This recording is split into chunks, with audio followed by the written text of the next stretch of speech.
10, 9, ignition sequence starts. 6, 5, 4, 3, 2, 1, 0.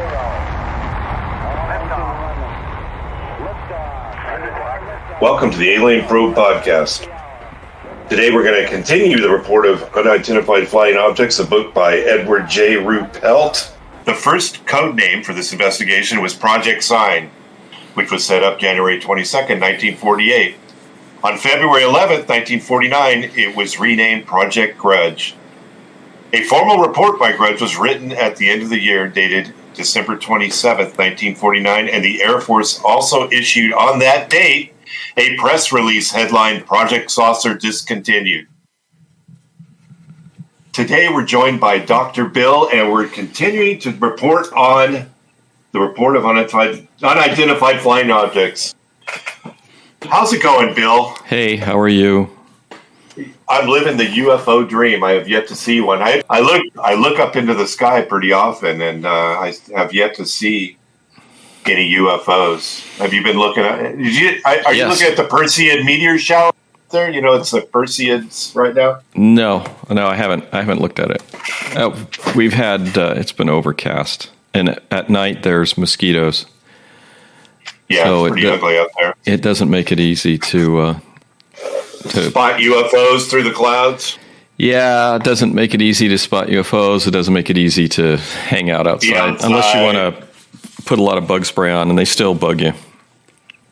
That's amazing. That's amazing. So today we're talking about the report on unidentified flying objects by Edward J. Ruppelt. And the latest chapter is the new Project Grudge, which Grudge is winding down, but our hero, Ed Ruppelt, and his exploits into UFO investigations continues.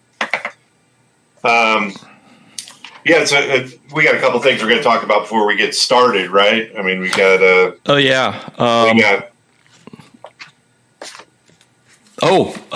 Jackie Gleason. We mentioned it last time. Yes.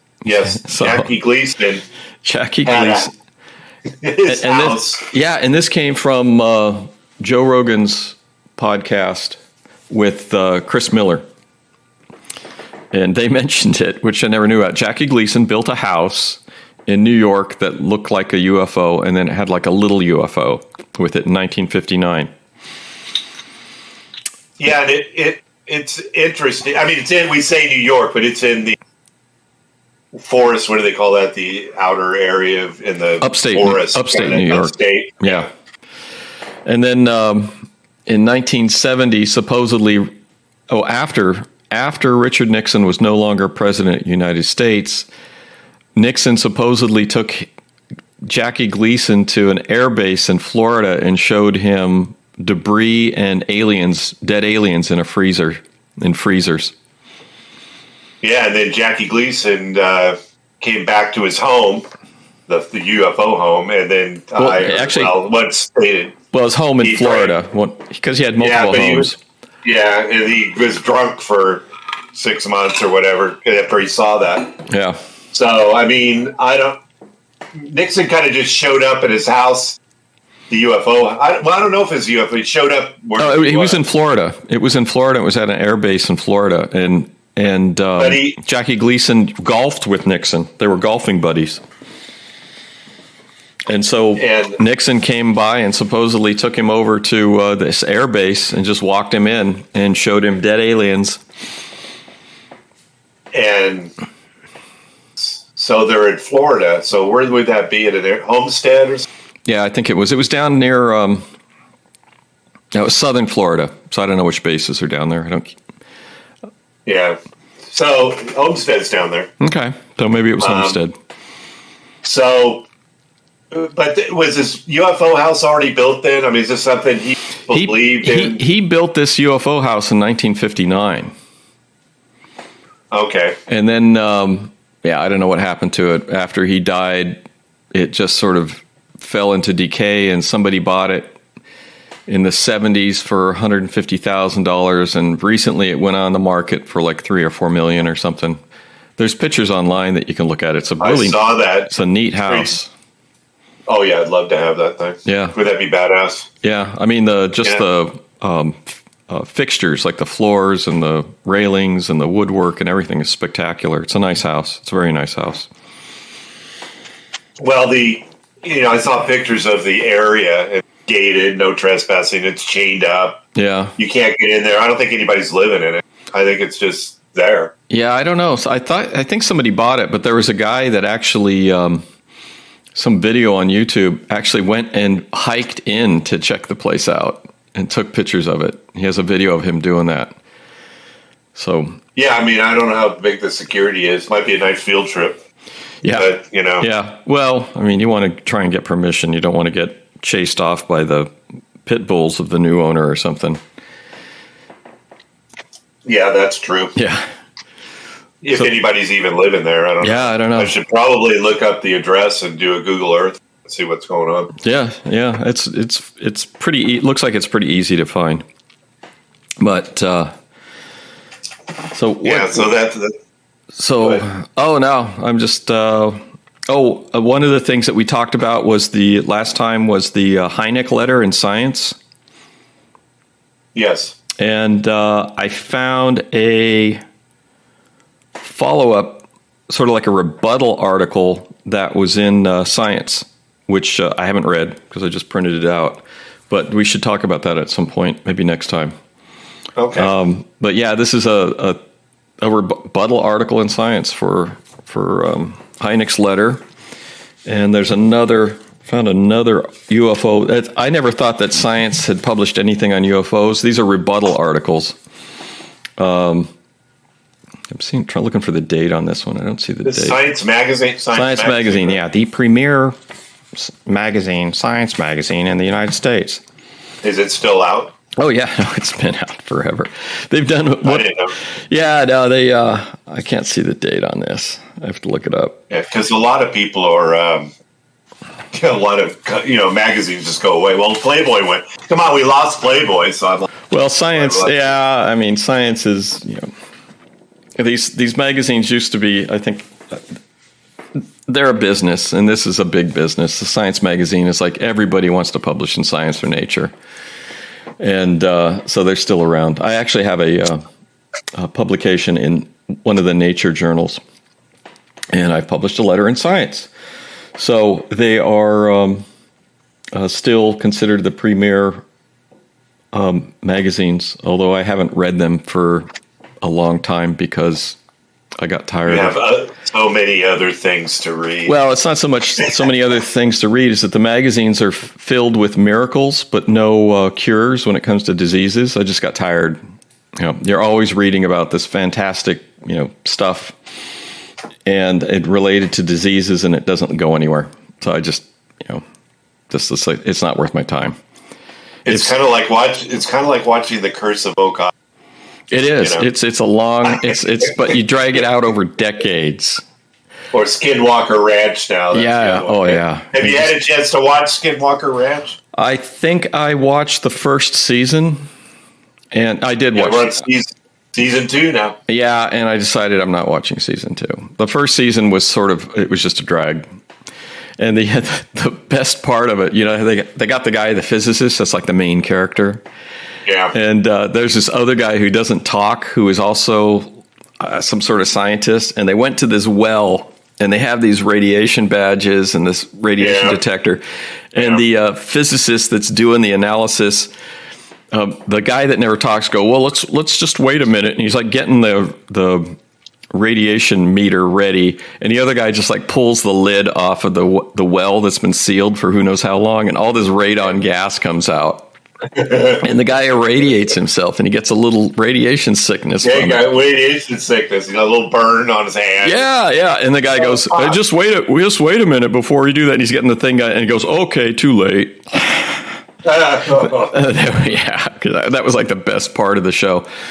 But yeah, no,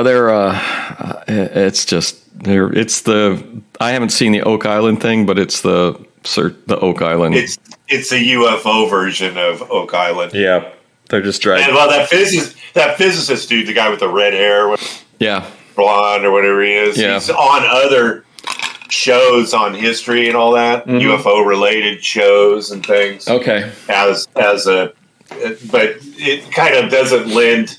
I mean, yeah, he's a physicist and all that, but it doesn't really lend credence to anything. He's just there. And the latest thing is they brought the helicopter up to 5,000 feet. They're trying to figure out if there's any doors to other dimensions and crap. I think is what they're trying to figure out. Yeah, I'll talk about that in a minute. I just wanted to ask you. So you were saying earlier before we started recording that what are the countries that people are downloading? What countries? You said there's countries all over the world who are downloading the show? Yes, they are. There's 52 countries. Wow. That are downloading, I can tell you. Just a few of them, just out of curiosity. Yeah, it's if I could operate I have to be able to operate my stuff here. Okay. So there's, Romania. The latest one, which is interesting, Romania, if you're out there, that's just come on board, but it seems to be like one person. But Germany, India, UK. Okay. Any in France? France doesn't have very many downloads. We're not very. Now, Robert's popular in France. Robert is popular in France, and I don't know why. I can't figure it out. It's the hair. Is it the hair? I don't know. Well, it's new hair. It's new. Yeah. Yeah. Now that he doesn't have to wear a hat anymore. Yeah. So UK, Germany's big. Romania, Ghana, which is in Africa. Yeah. Wow. Ghana's gotten big. Thank you, Ghana. India's always been. India's fallen off a little bit. Okay. Where it was, I mean, at one point it was almost taking over the. So the Philippines, Canada's pretty big. Brazil, Denmark's in there. Australia, Greece has come up lately. Wow. Greece, Taiwan, Ireland, Brunei. Sorry, Brunei, I do not know where that is. Yeah, we weren't taught geography. They gave Brunei up teaching geography when we were in high school. It became a non-subject. You have to learn kilometers now. We don't care about the world. Yeah. Kilometers are easy. Yeah. Yeah, we actually had, when we were in school, they actually had they started to teach us the metric system. Remember that? Yes, I remember that. And then it gave up on it. I wish they'd given up on it before I had to study it. Well, it's easy. All you got to do, you can count to 100? I was always, yeah. You know the metric system. If you can count to 100, you know the metric system. Well, they were always trying to figure out what a kilometer is versus a mile. Who cares? And that they would, a kilometer is a kilometer and a mile's a mile. Yeah. So it's like, why? But that was always the big thing because I had Mr. Orgill. Oh, Mr. Orgill, he's terrible. Is he still alive? I don't know. I hope. I don't have any hope for that. I had Mr. Orgill for 3 things. I had him for algebra too. Oh, he was terrible. Yeah, well, basically, 100 yards is 100 meters, and is 100 yards 100 meters? It's close enough. It's close enough for government work. So a yard is more like a yard is 36 inches. A meter is 39 inches. Who cares? So 100 kilometers, 100 meters is 100 yards approximately. So a kilometer is 10 football fields. And then a gallon of gas is 4 liters. 4 liters. Yeah. So I'm watching roughly, and that's because I've traveled enough in countries with that actually use that system that it's just like when you buy gas, it's just 4 liters is a gallon. So, and then you can convert it and figure out what you're paying which is a lot. Yeah. How much is gas back there now? I don't know. I'll see when I go out this, if I go in the next month. But I can't remember. Buy gas once a month. Yeah. Well, no, when I'm going out in a month. I'll see what gas prices are because I'll be in a car and stuff and doing things. But I can't remember. I've did a lot of driving in Iceland a few years ago, and the price of gas didn't really feel prohibitive. Didn't feel that high, so it wasn't too crazy. So I'm not too worried about it. They I don't even know what it is. I don't care. I mean, the problem with gas is you got to buy it. You need it. Yeah. So it doesn't matter what you pay for it. It says you pay for it, you need it. You drive. It's like food. Yeah. Gotta have it. You need it. Electricity, water, food. Cool. That sounds nice. There was something else. Oh, okay. So I found a rebuttal article for Hynek's letter. We'll talk about that next week if you want to do that. Right. Yeah. And which looks interesting. I don't have the year on it. I think it was 68. I didn't write the year down, and it's not listed on the... 67. September 67. Found it. And I just finished reading Firestorm by Don Ruppelt, which is the biography of James McDonald. So we've talked a lot about Hynek, and he's been involved in... Project Blue Book is very important, and he was a physicist and came about and felt that that UFOs were worthy of scientific study. So Hynek was associated with Project Blue Book, and then he started the Center for UFO Studies, CUFOS, which I confused with CUFON, which is a different organization. And so he started CUFOS as a depository of information. And CUFOS is now run by Mark Roediger, who I've actually just was emailing with today. And James E. McDonald was involved with NICAP, which was the organization that Kehoe didn't start, but Kehoe was the executive director for 10 years or more for NICAP. Oh, really? Yeah, and I can't remember what NICAP stands for. It's National... Actually, if I can get a browser up, I'll bring it up. So NICAP stands for... NICAP. The nice logo. National Investigations Committee on Aerial Phenomena, which essentially doesn't exist anymore. It does have it's more like an online depository of information. So they have a web page, and it's a resource, a web page resource on UFOs. I like their logo. Looks very cool. But they're no longer around. They're sort of around. It's more of a. Let me see. I thought there was a website. It's not coming up. They have a website. Here it is. It's a privately supported fact-finding body serving the public interest. It's more like an information hub. You can go in here and find different things. I sent you there's a web page in there for like ebooks that you can just download, and I sent you like one of them. A couple of them look real interesting. So they're out there. So Hynek was involved with the organization he started, and McDonald was involved with NICAP, which Donald Kehoe had started, and he was, I would say, the heavily involved with NICAP senior scientist type thing. And this is the guy that he did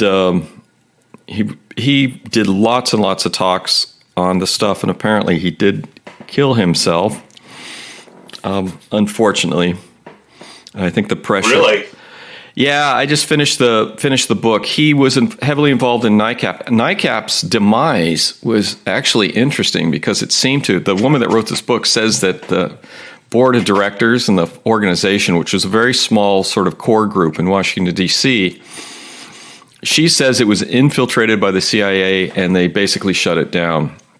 And the description that she gave in the book was that they voted Kehoe out because of fiscal irresponsibility.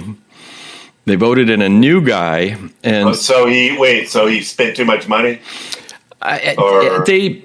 From what I can tell, I don't know all that. There's not a lot of information in the book. Basically, the membership collapsed. They had a big membership. The Condon report came out, which is a whole nother story.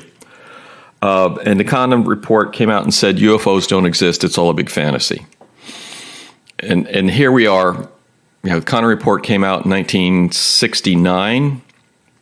And here we are, what is this, 40 years later, 50 years? Are we 50 years later? Yeah.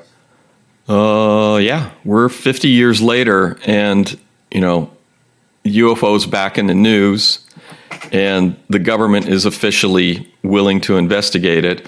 And Harvard University actually just started a UFO has an organization. It's called the Galileo Project that is investigating UFOs. Harvard. So Harvard Squaw. Harvard. And they are Harvard. And so it's here. So the Condon report, which is a mess, and from what I've looked at, the Condon report was just the whole idea of the Condon report was just to try and do what Project Grudge was trying to do, which we just finished talking about in this book, which was to make it go away, make the UFO thing go away. And the Condon report came out. NICAP's membership diminished dramatically, but they still were bringing in enough revenue. And Kehoe's salary was $7,500 a year. The rest of the money was to pay like a minimal staff, basically minimum wage. And it was just plugging along. So what this lady says is that the board got infiltrated by a CIA dude, and they, and one of the staff members was involved in this, a new hire, and they sort of got the board to vote Kehoe out, voted this new guy in as the executive director. The new guy, Kehoe's salary was $7,500. The new director's salary was $35,000. Oh, wow. Yeah, and all of a sudden they didn't have money for anything, where before they were just sort of getting by, but they were getting by. So, and then the new guy just sort of like wound it down and shut it down, and apparently held all the documentation that they had hostage because he was owed money in salary or something. I don't know what happened with all the documents from NICAP's archives. I don't know what happened to that or where they ended up. And I looked up the address in Washington, D.C., and it's actually, I've been to Washington, D.C. a ton of times, and I'm looking at this street and I'm going, oh, I know this street. Oh, I know this place. Well, the building it used to reside in isn't even there anymore. It's a metro station. It's been torn down when they put the new metro in. But, yeah, it's a fascinating story. But one of the things that I want to look, I marked the last page of the last few pages of this biography. He's talking about the UFO phenomenon, and this is in the 70s. He says, the so-called UFO, even as the UFO community continued to research the phenomenon, the mystery deepened. In the mid-70s, UFOs, which had been generally accepted as one phenomena, or at the very least a closely connected series of phenomena, suddenly exploded into a multitude of aspects. The so-called Ufo abductions, similar to Betty and Barney Hill's experience in New Hampshire, increased exponentially. Suddenly hundreds and then thousands of so-called abductees, many of them demonstrably rational individuals, began coming forward, claiming UFO occupants had forcibly taken them aboard their craft. Creatures which, to put it briefly, the abductees did not feel had their best interests at heart. The second aspect was even more mysterious. Demonstrably rational persons described events which were strangely reminiscent of the 1950s contactee stories, except that many of the entities involved were not so human-like. So I guess in the 50s, it was always the beautiful people coming to save the Earth from nuclear weapons. And now, yeah. So, I watched Fire in the Sky movie last night. Oh, what did you think? What did you think of that? We did a whole segment. Yeah, and I haven't listened to it. I did pick up the paperback. I don't know. I did watch a little bit of the interview that he did with Joe Rogan, and the movie is sort of weird. I like the spaceship stuff was bizarre and interesting. I don't. He's one, and this is something I discussed when Debbie was on. Is that I'm not sold on that story. He could have went away for a few days, got a hotel room for cash. Well, you did, just stayed drunk. Well, you did point out that it's like 4 or 5 people keeping a secret is not easy. So I don't know. Yeah. The only the alternative explanation is that they all took like mushrooms or acid and then just like freaked out in the woods. Yeah. I mean that's an alternative. There's always that. Yeah. There's always that possibility. So I don't know. That's the alternative possibility. And then just came up with this because they couldn't find their friend. I don't know. And who comes up with a story like this? It's like, why don't? Yeah, he just ran off. He disappeared. Well, they thought they killed him. I mean, the cops are like, they must have murdered him. Yeah, yeah. Well, that's what it looks like.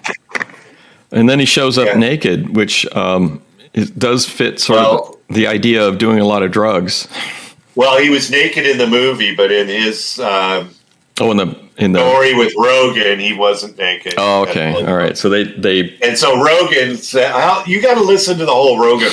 I'll go back and I'll listen to it. I got to listen to Big Rogan has a way of interviewing, and I know Rogan's show isn't quite as popular as ours, but still, it's close.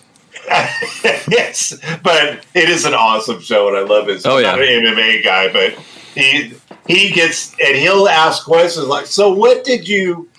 So you had your clothes on for he was gone for 3 days or whatever. So how did you go to the bathroom or?"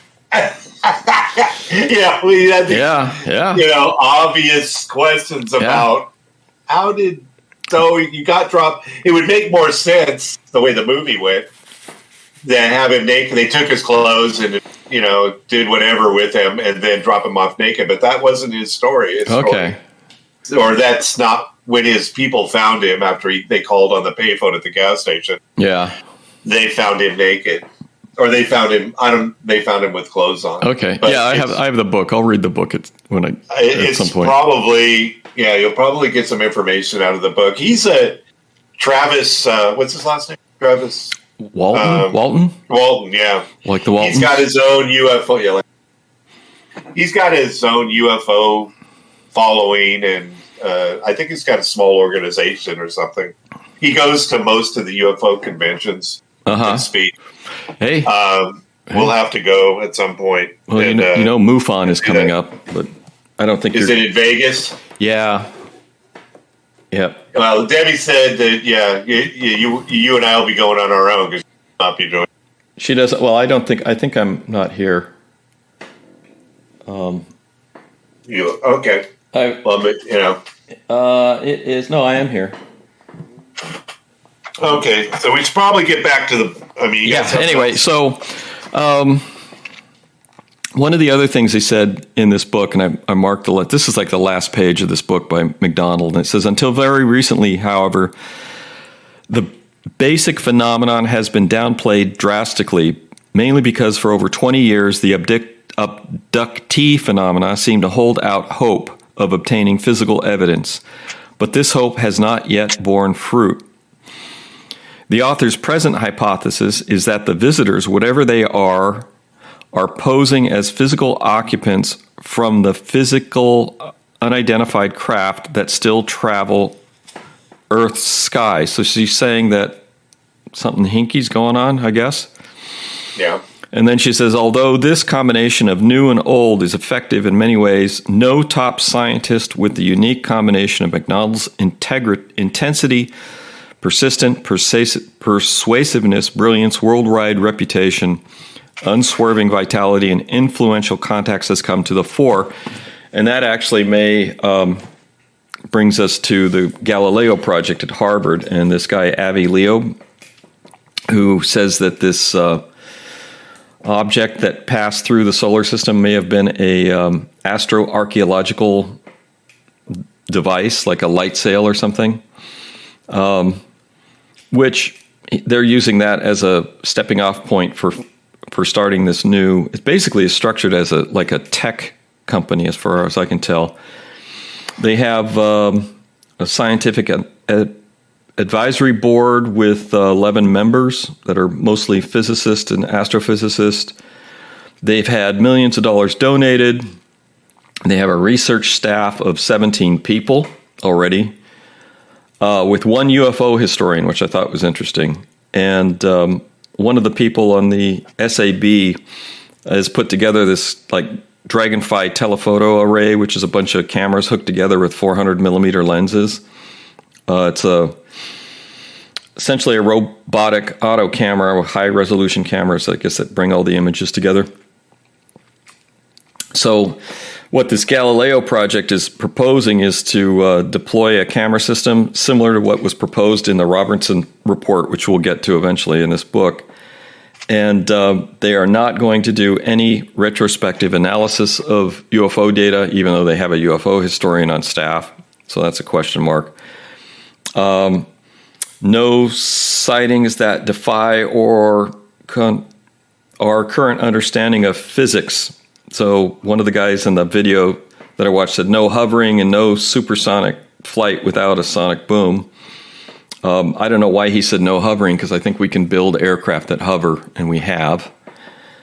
They said they're going to use no government data because they don't want to get into any classified areas of equipment or data, which I think that there's another motivation for no government data, because if they manage to generate their own data or discoveries, it becomes their discovery. So no government data, excuses because of classified equipment data. And I think that's because if they use the government data, the government can claim sort of priority on the on any potential technology that they discover. Since this isn't, they're not inventing technology, they're discovering technology. So I think ultimately the motivation for this Galileo project is fame, which is awesome, and profit, because it's Harvard. And I think the overall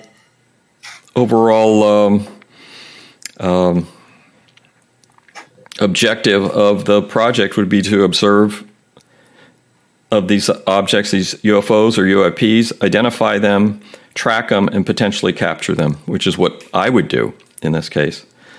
So right. they want to look for cryptic satellites, and they say that data will be free and open. But I think this is the data will be free and open to individuals in the academic sense. And in the academic sense, when they say that data will be free and open, it's free and open after publication. So you can hold your data for as long as possible, and then you can let it go. So they can. So that's the usual academic speak. Yes, the data will be free and open because we're a scientific mission. But I do think that this is a combination, since it's Harvard, combination potential profit motive, obviously. So just to back it up a little bit, so I'm talking about the Harvard Galileo project, which to me looks like it's structured as a tech company, tech startup. It has a scientific advisory board, which is mostly made up of physicists and astrophysicists. It has 11 members. It has had millions of dollars donated. It has a research staff of 17 people, of which one of them is a UFO historian. And what they're going to do is they're going to deploy a camera system, which is reminiscent of the Robertson project and what J. Allen Hynek was talking about doing, building a camera system to track and photograph UFOs. Right. And they're going to use I think they're going to deploy a system based on the Dragonfly telephoto array, which was developed by one of the guys on the, I think the SAB. And it uses 400 millimeter lenses and cameras that are networked to build an image and capture stuff. I mean, is this from the ground, or are they going to try to? It's going to be on the ground. This is all ground based. And I was actually thinking, this is the sort of this Dragonfly telephoto array. They're not going to work with the government on this, and I think it's because of they say they don't want to use classified equipment or data, but I think they don't want the government's sort of fingers in the pie, and they don't want the government to be able to sort of co-opt any discoveries or technologies they may discover. So if the government's involved, the government can say, hey, we own it. And if the government's not involved, they can say, no, we discovered it. We found it. We own it. So what I think they should do is that these Dragonfly telephoto arrays, they should put them on these ships out to sea that are seeing these things. Right. That would make a lot of sense. This is what the Navy needs to document these things. So because they're high resolution camera systems, and they probably do layering or composite multiple images all together simultaneously. They said they're going to no retrospective analysis, which just mean they're not going to look at older UFO stuff, although they have a UFO historian on staff. They're not going to do any, they're going to disregard any contactee or alien abduction type stuff because they don't feel that it's relevant to what they're doing. They are going to disregard sightings that defy our current understanding of physics. So no hovering, which is one of the guys said in the video, which to me doesn't make a lot of sense because we build craft that hover. I think more than one. And no supersonic craft without a sonic boom, which is also interesting because I know that the aerospace industry is working on craft that can diminish the sonic boom, mainly for commercial development. And they want no government data, which I talked about. So the motivation is they are interested in fame and I think ultimately profit, to make money out of this. And my take would be that the objective would be to observe objects, identify the objects, track the objects, and then eventually capture the objects. They're also going to look for cryptic satellites in orbit because they're thinking that this is alien technology, ancient alien technology that was sent to develop probes to explore, investigate Earth. And one of the things that popped up in my mind was that because we've talked about, well, the best place for an alien base is the dark side of the moon. Well, we've heavily, this was in the late 60s and early 70s. We have mapped the shit out of the moon. So probably down to the meter level, if not smaller than that. So we can the mapping of the moon, the resolution is down to a meter, a square meter. So any sort of artificial object on the moon, excuse me, I'm sure has been. I'm sure that the moon data has been thoroughly vetted specifically, and I bet you specifically looking for this type of information, and they didn't find anything. And this project, the Galileo project, also says that the data will be free and open, but this is free and open in the academic sense, which means they don't release data until it's published. So we'll see. We'll see how this goes. I think they have a very interesting approach, but it's a different approach. I mean, we've gone from UFOs or crazy talk to we're back to 1952 with J. Allen Hynek saying we need to have camera systems to figure out what's going on. So it's only taken 70 years for somebody to talk about, at least to start implementing this with a huge staff and millions of dollars of private money. So anyway. It's amazing. Yeah, cool stuff. Amazing. Interesting stuff. So yep. Our hero. Ruppelt. So he's guiding his newly formed the new Project Grudge, which became Blue Book. Later on, I mean, we're rolling. I'm sure later on they actually rename it, but right now he's taking over Grudge and revitalizing it. Right. Yeah. So when Grudge was disbanded, they dumped all the files in storage bins. So Ruppelt, in forming the new Grudge, had to organize those files and he's got a lieutenant working with him, kind of his assistant. And, it's just, as they investigate these couple of events, they're deciding, what they're evaluating better than the old Grudge. They're taking, and really when they have the sightings, what they're really doing is saying, we don't know what these things are. They're basically unidentified, and we don't know what they are. So it's just, that's the UFO. It's just, we don't know what it is, and we don't have the tech, and we've talked about this a million times. Yeah. We didn't have the tech back then, and apparently we don't have the tech now.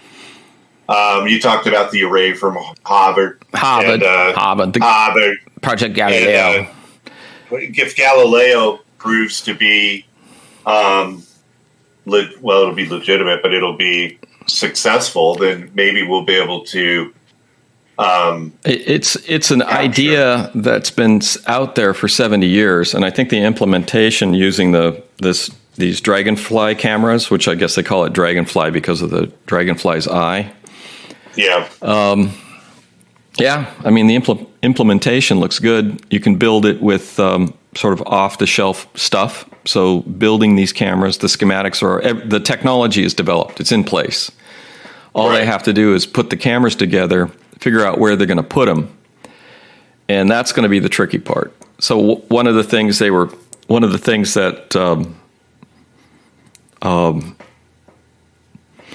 Chris Miller was talking about on Rogan and Hynek at one point at, I think Hynek, when he was talking in the book we're talking about, or it's also in his book, I read Hynek's biography. They were talking about Hynek. There was these, there have historically been cameras that have been deployed that monitor meteorites and satellites and asteroids that have been used for decades to take pictures of the sky. And Hynek was saying that that data is out there. We should look at this stuff. But the problem is getting access to the data, or even repositioning these cameras to take these pictures. They had these high resolution cameras already, telescope cameras. And he mentions in his book, his biography, there was a UFO. I'm not going to call these things UAP. I mean, that's just a distraction at this point. It's UFO. It's UFO. So there was a UFO that was in range of one of these cameras, and Hynek was trying to get this camera repositioned to take pictures. And the guys that were in charge of the camera, the astronomers that were using the camera, said, "No, we're not going to let you disrupt our research gathering." So that was one of the reasons that Hynek said they needed to have their own independent network. And these cameras, Hynek was developing cameras, and they built some of them. These high-resolution cameras were being built and deployed to track Soviet satellites when they first came about. But these also could have been purposed for tracking or observing UFOs. So this idea has been around for a while. So the Galileo project is great. They're using this. The only problem I have with it, and they're They do have a historian, so they're going to research older sightings and try and pick hot spots to deploy these cameras. They don't want to. They're talking about not working with the government. I don't know. I mean, the smartest thing to do would be to mount these cameras on these warships that are getting buzzed by these UAPs, and which I'm using it for the warships. UAPs or UFOs. Then use those to take high-resolution pictures of these things buzzing the ships. That would make a lot of sense. So I don't know why they don't want to work with the government on this, other than the potential multi-trillion-dollar profit motive of capturing alien technology and reverse engineering, which apparently may have already happened with Roswell. Yeah, I feel that we're already past that, simply because of our, the way our technology has advanced so suddenly after that event. Yeah, I would have said, called BS on that, but thinking about, about sort of like I said before, the big frustration with modern computers is that the software is still catching up to it. And which is why I can run, I'm running a set of computers that are they're approaching 10 years old at this point, and they're fine. And I'll use them for a couple more years probably, and then I'll get the new computers, more modern ones, which will be 10 times what these are. But these are adequate, and the software running on them works great. So in the chapter, Ruppelt discusses how they gather the information. They put together the new form. We were talking about the form. We've seen the form. Yeah, you have where they enter. I have a copy of it. Yeah, it's also in that other book that we just got by Tacker. But it's interesting. They entered the information using computer punch cards, and you probably have you used that? Yeah. When I started, work. Do you enter stuff onto the computer and then you make it? It just punches holes in the thing. Well, punch cards are awful. I actually took a computer class, my first computer class, which was Fortran, used computer punch cards, and you would write your program out, and then you would code it. And then it would get put into punch cards, and then the punch cards get fed into the computer and runs your program.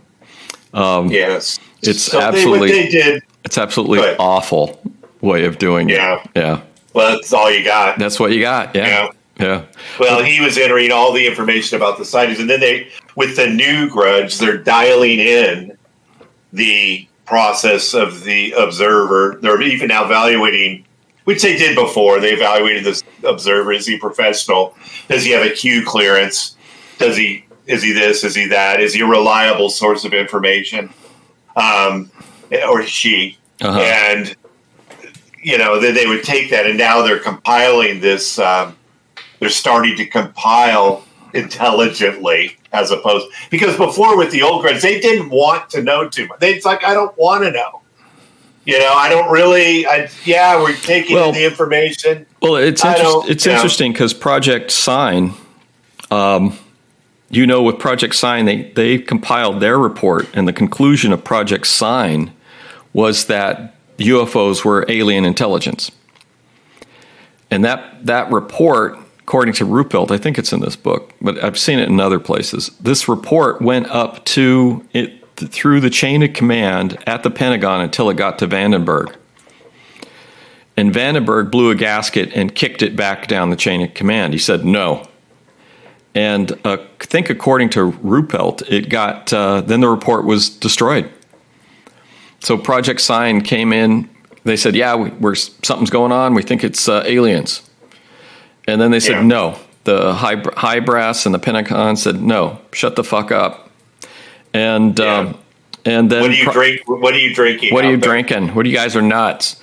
And then then they came out with Project Grudge, and Project Grudge was specifically designed to discourage and to disprove UFOs. Unfortunately, it didn't work, because when the Project Grudge report came out, the reporters looked at it and said, wait a minute. The reporters looked in the 600-page Project Grudge report.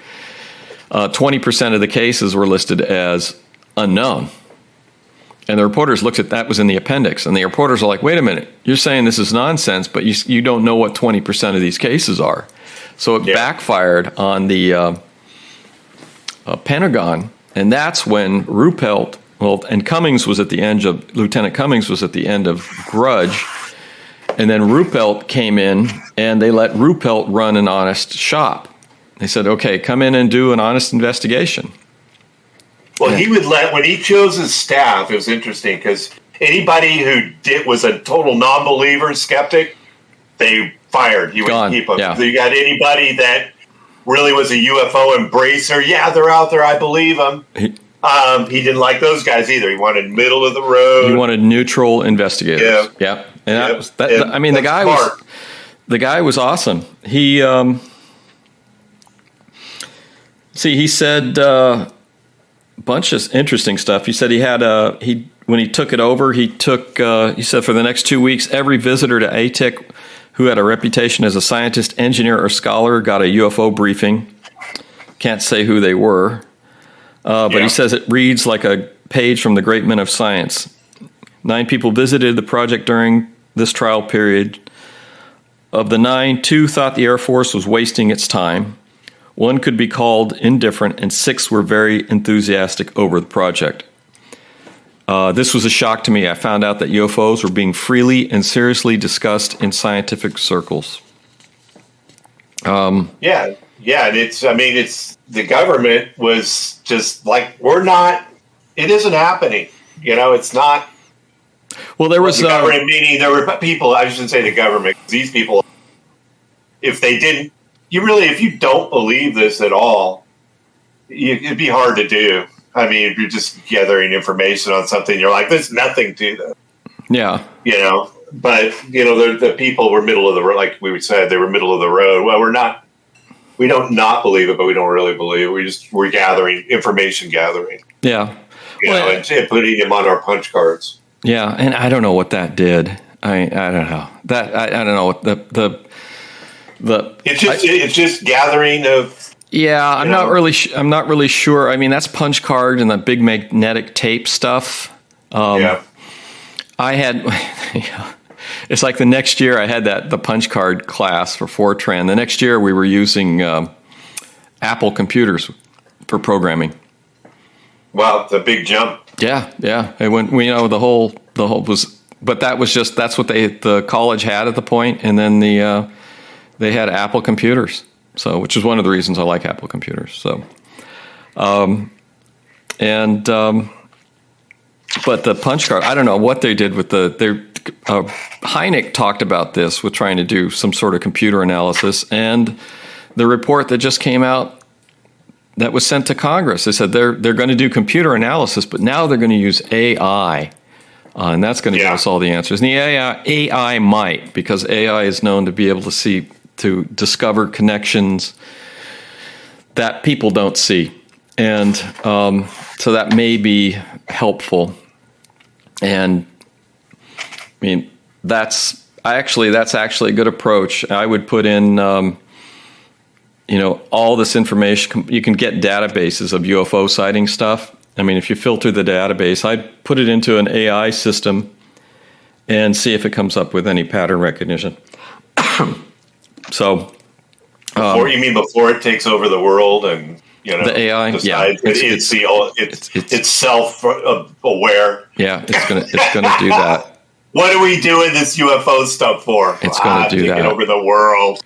We don't need humans. Yes. I mean, why are you here? The whole idea that these the UFOs might be alien probes, just ancient archaeological, like alien probes that were sent out millions or billions of years ago, and which is really a cool idea. You send out probes; they can traverse space for thousands of years. They enter a solar system, look for a habitable planet, and we now know and have conceived of technologies that self-replicating technologies. We got printers that can print all sorts of stuff. So you print, you got a satellite or a probe that can print flying saucers or even beings to explore the planet. So, I mean, this whole thing might have come in on a little tiny probe, and then it just settled down somewhere and started growing like a mushroom. And well, there, like we talked about before, there may not be any aliens. There may just be probes, may just be spaceships. Yeah, it's could be all AI stuff. I mean, it's just autonomous craft that are gathering data for a civilization that's been dead for billions of years. Yeah, or not getting ready, or ready. Not, or they're on their way. They're already here. They need water. If they need water, they better not. Yeah, that's I can't remember which movie that was about stealing water, and that was before. Yeah. Water is very common in the universe, and even what they've seen with these astronomers that are discovering planets all over the place, and this was mentioned in the Galileo video. When I was in the 70s and 80s, when I'm like reading all the science fiction and stuff, the whole philosophy was that planets might be rare. So the assumption is just because we got a bunch of planets around our sun doesn't mean there's a bunch of planets around other suns. And in the 1950s, there were some astronomers that said they believed they discovered planets around a sun in another solar system. And then it was like debunked, disproved. They said, no, your observation is an error. And now here we are 60 years later, 70 years later, and everybody and their brother is discovering planets. And they're saying that 1/3 of these solar systems that have planets that are potentially habitable and could have life. So it's not a question. The question is now, there are planets. There is going to be other life in the universe. The question is, what about intelligent life? And then you come back to the Fermi paradox, which is Enrico Fermi, the paradox is, if given the age of the universe, they should be here. He goes, where are they? If there's aliens, other intelligent lives, where are they? Well, and that's been the big question. Everybody's been answering these, asking that question and looking at the Drake equation, which is to estimate civilizations in the universe and stuff like that. Well, the answer to the Fermi paradox may be, well, they're already here. So, which simplifies it, but who knows? Well, there's that story. I mean, there's always the old story but that the aliens have already contacted us. We're involved in the government. They're the lizard people or whatever the hell they are. Lizard people. The lizard people. Lizard people's coming up. We're going to be doing that episode with my brother Kevin here. Oh, good, cool, good. Few weeks. Good. We're thinking. Yep, do it. But his wife was really into the lizard. Well, she doesn't believe it, but she's into the story. So, I've seen some of the stuff. I loved it when the YouTube used to be more sort of open about weird stuff. Yeah. Yeah. I mean, it's not as fun as it used to be. You used to see all this great stuff. Yeah. Are they blocking certain? Well, I know when we go to advertise, and I'll put this down.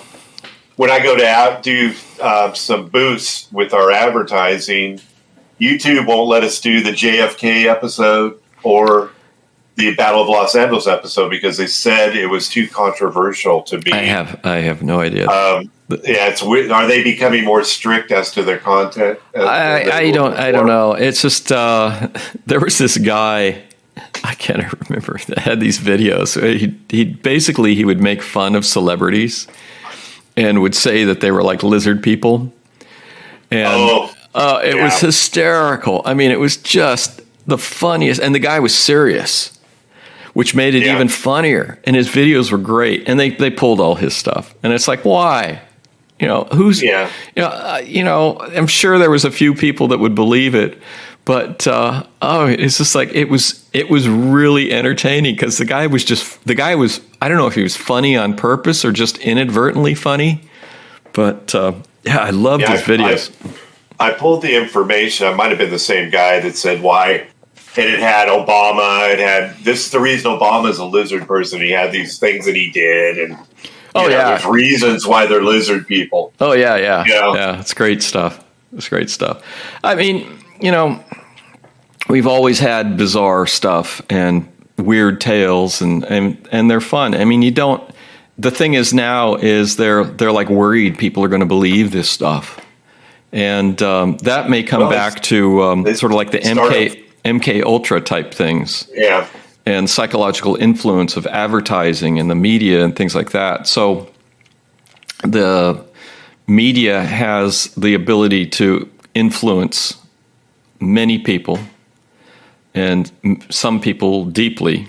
And so I think that it's not talked about a lot, but there's a lot of research on it, and there's a lot of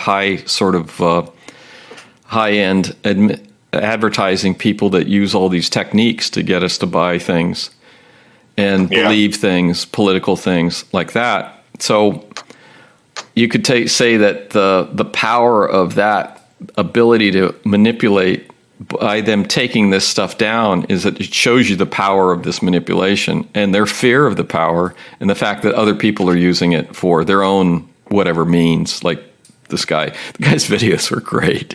I loved his videos. So they took them down? Oh, yeah, they took them all down. It was funny because if you watched them, I can't remember how long they were. If you watched them, they were like maybe 10 or 15 minutes. But if you watched them to the end, they were pretty, they were funny and weird up to about 10 minutes. And then the last few minutes, they just went total into outer space. I mean, he went totally off the rails, always went totally off the rails at the end. So I think that was the joke. So, and he probably was doing it on purpose, but it was funny stuff. But anyway, but yeah, they, I don't know. They worry about people taking weird stuff seriously and doing something about it. Yeah. All right. Well, I think we need to wrap it up. So, sure. Go ahead. Yeah. Thanks for listening to the latest episode of the Alien Probe podcast. We welcome comments, questions, or requests to alienprobepodcast@gmail.com. Visit us on Facebook at alienprobe.net. Check us out on YouTube at Alien Probe Podcast, Twitter at Alien Probe Pod. Thanks to our senior producer, Robert Anthony. See you next time. Thanks, Bill. All right. Bye.